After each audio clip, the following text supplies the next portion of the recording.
all of them.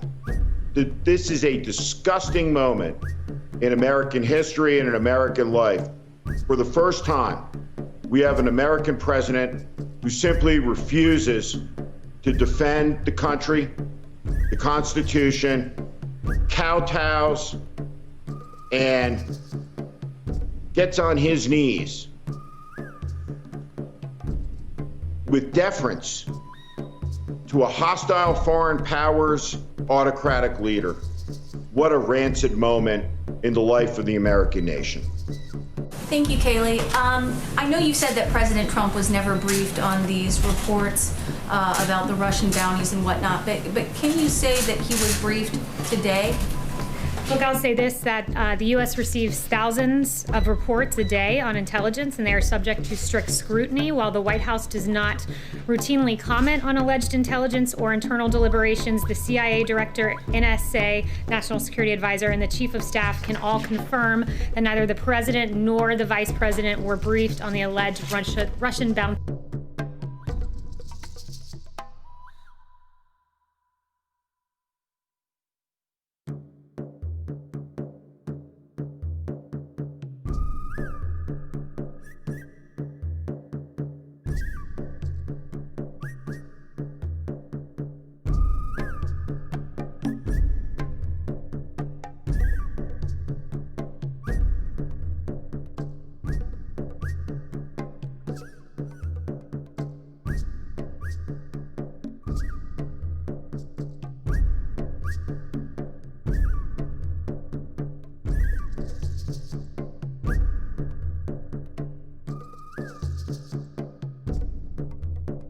Glenn Kirshner here. So we now know Donald Trump has commuted Roger Stone's sentence, reduced it from 40 months in prison down to not one single minute in prison. That is a deeply corrupt and, I would argue, criminal act by Donald Trump. But here's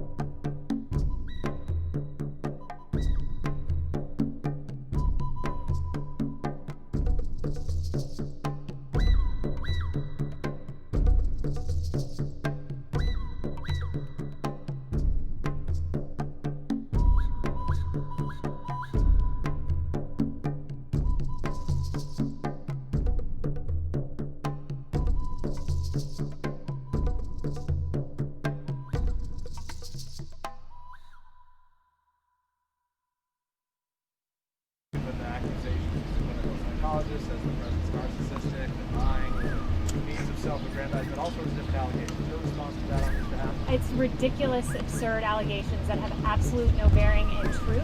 Have yet to see the book, but it is a book of falsehoods. All right, thank you guys.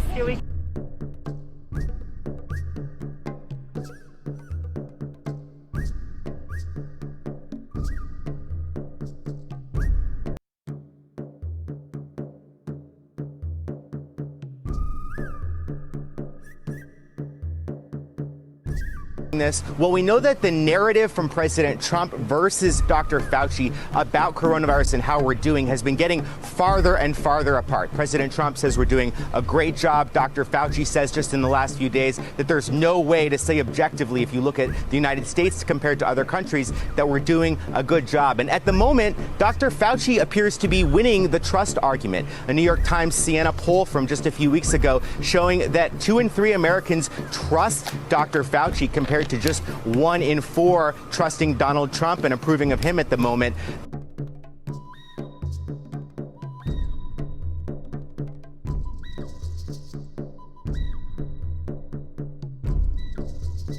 In his opening statement, quote, "Sometime after 9:14 p.m. on Friday, I became aware that the DOJ issued a press release that I would be stepping down. That statement was false." Close quote. That's your Attorney General, ladies and gentlemen. That is a well-respected, highly regarded U.S. Attorney, Jeff Berman, testifying to Congress that the Attorney General for the United States lied to the American people. Bill Barr is not doing the work of the American people. He's not doing the work on behalf of me, on behalf of you. He's not representing our interests as he is duty-bound to do. He is representing one person and one person only, Donald Trump.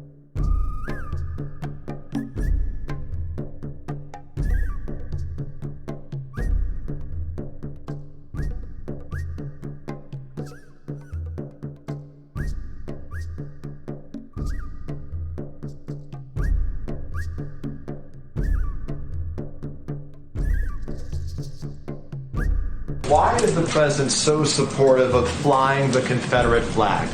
So I think you're referring to a tweet this morning, is that right? Correct. Well, I think you're mischaracterizing the tweet. The tweet was aimed at pointing out that the FBI report of the alleged hate crime at NASCAR concluded that the garage door pull, which had been there since last fall, was obviously not targeted at a specific individual because, in fact, it was a garage pull, and in fact, it was there since last fall, long before these 43 teams arrived.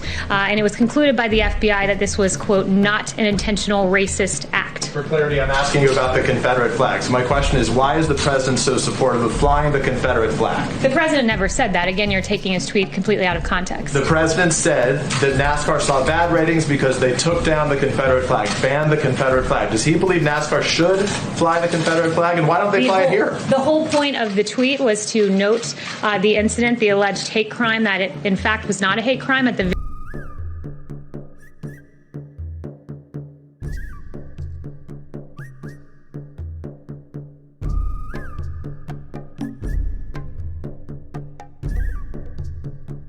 We have to open the schools. We have to get them open. And I think there's a lot of politics going along. I think they think they'll do better if they can keep the schools closed in the election.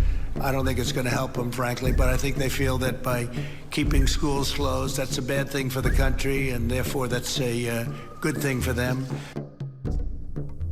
This afternoon, I asked the Secretary of Education under President Obama about the wisdom of reopening schools in a pandemic. There is no body count high enough for the president to actually pay attention to science. We could lose another 10,000, we could lose another 50,000, we could lose another 100,000. Nothing would compel him to listen to Dr. Fauci and others who are actually fighting to try and save lives. And schools are not going to put teachers, principals, their children, or their children's families in a position of risk that's far too high. Do not pay attention to Trump. Don't be scared of his bluffs. He does not care whether you live or die. Pay attention to those local people who live in your community. Please listen to them.